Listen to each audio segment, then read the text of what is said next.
வாய்ச்சவடாவிடக்கூடிய மாண்பு எதிர்க்கட்சி தலைவர் அவர்கள்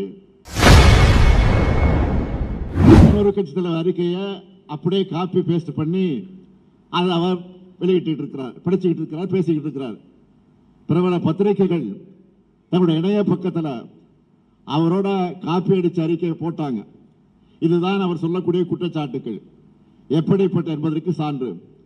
இப்போ வாய்ச்சவடாவிடக்கூடிய மாண்பு எதிர்க்கட்சி தலைவர் அவர்கள் 2011 மற்றும் 2016 சட்டமன்ற தேர்தலின் போது அதிமுகவின் சார்பில் வெளியிட்ட தேர்தல் அறிக்கையில் எடுத்து ஒவ்வொரு வாக்குறுதிக்கு கீழேயும் அதை நிறைவேற்ற நாள், அதுக்கான அரசாணை எண், அதனால பயனடைந்த விவரம் பட்டியலிட்டு புத்தகமாக வெளியிடுவதற்கு தயாராக இருக்கிறார்களா?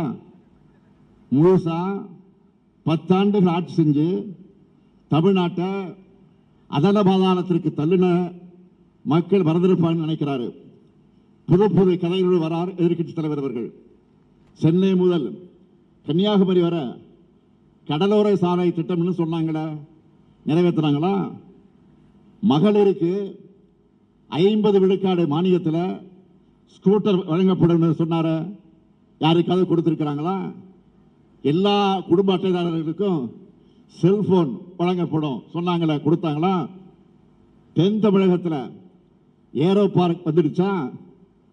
10 ஆடை அலங்கார பூங்காக்கள் அறிவிச்சாங்களே, எங்க இருக்கு? நான் இன்னும் கேட்கிறேன், 58 வயசுக்கு மேல ஆனவங்களுக்கு இலவச பஸ் பாஸ் சொன்னாங்களே, யாராவது அப்படி பயணம் செஞ்சுக்கிட்டு இருக்கீங்களா? பொது இடங்கள்ல இலவச வைஃபை அப்படின்னு சொன்னாங்களே, எந்த இடத்திலாவது அந்த வசதி ஏற்படுத்தியிருக்காங்களா? இப்படி வெற்று வாக்குறுதி கொடுத்துட்டு தமிழ்நாட்டு வளர்ச்சியை பாழாக்கினவங்க, தமிழ்நாடு திகிலாடிச்சுன்னு புது பிறலைய இப்ப கிளப்பிட்டு இருக்கிறாங்க.